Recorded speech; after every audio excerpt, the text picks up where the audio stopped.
Hello everyone, good morning. আমি ডাকলে এরা যেখানেই থাকুক না কেন ঠিক ছুটতে চলে আসে বিস্কিট খাওয়ার জন্য। আর সকালের দিকে এদেরকে একটু বিস্কিট না হলে রুটি দিই, আর দুপুরের দিকে অবশ্যই একটু আমি ভাত দেওয়ারই চেষ্টা করি। আর এখন দুপুর হয়ে গেছে, আমি স্নান টান করে এখন চলে এসেছি ছাদে। ছাদে এসে জামা কাপড়গুলো শুকোতে দিচ্ছিলাম, কারণ আজকে খুবই ভালো রোদ উঠেছে। আর বলতে গেলে একবারে পুরো পরিষ্কার আকাশ আর ঝলমলে রোদ।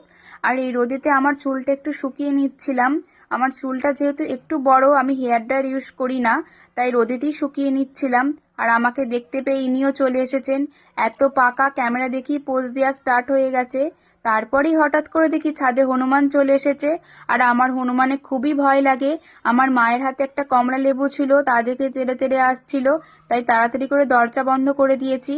So that's it for today. Bye.